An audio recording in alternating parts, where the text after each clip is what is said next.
I want to give you a couple ways how to get the most out of your TFSA. Um, Invest with it, use it. Don't just save money. I meet a lot of people that have this account and it's really just like a separate savings account. They put a few bucks in there, they take a few bucks out, okay, got a little bit extra, and it's just a savings account. No, put big investments in here. Get some growth on those investments. Hold it for the long term. Allow compound interest to go to work for you, and you get the benefits of the tax-free pulling it out. Start looking at maximizing it. Again, you're looking at this between this and your RRSP, but start contributing now. Start putting money away. You can start contributing monthly to it, bi-weekly to it, weekly to it.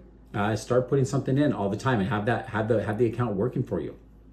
Reinvest your gains. A lot of investments you have, they pay dividends or different distributions or interest income. Have that reinvest. That's a way to easily build your wealth. Instead of getting that paid out to you, keep it in there. Have your money make more money. Have it continue to grow on top of each other.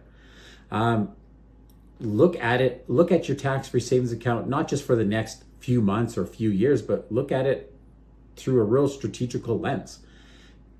If you're expecting to be at a higher tax bracket in retirement because you've got pensions and rental properties or whatnot, prioritizing that tax-free savings account could end up saving you a lot of money down the road. Or likewise now, maybe if you're not in a high tax bracket right now, and you feel like, hey, the income I'm making right now, chances are I'm going to be needing the exact same amount of income in retirement. You're not going to have a big change.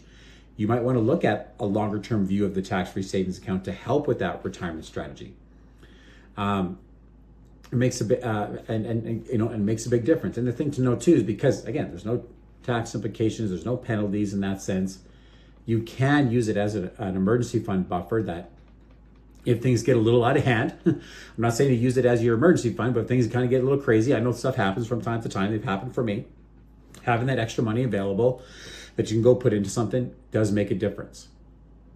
So when you're looking at your tax-free savings account for a short term, the benefits, whether maybe you're saving for a wedding or a vacation or purchasing a car, you can utilize a high interest savings account or a short-term GIC because there's no tax on the interest you earn.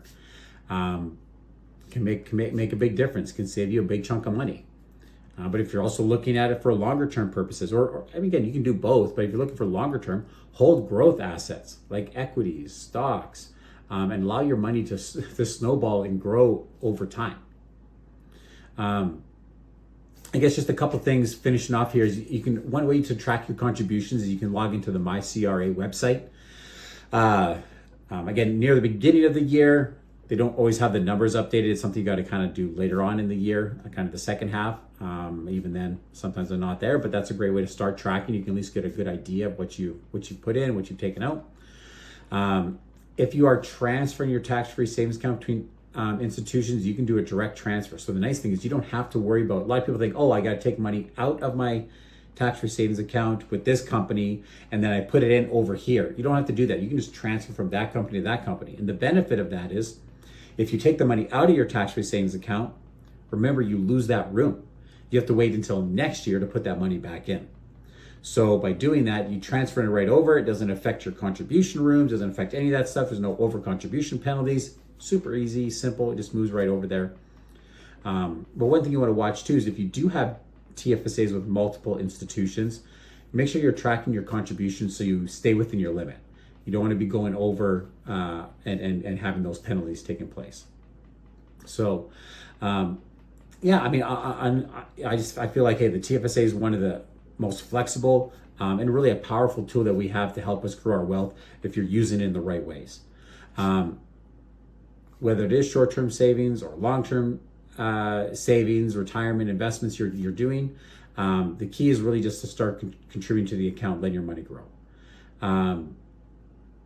The best time to start investing was yesterday or 10 years ago, but the next best time is today. So hopefully if you don't have an account opened up, hope you open that up. If your tax-free savings account is just in like a savings account or GIC, hey, I encourage you to start looking at some more growth-oriented investments and put that in there. And more than happy to help you if you have any questions. So you take care.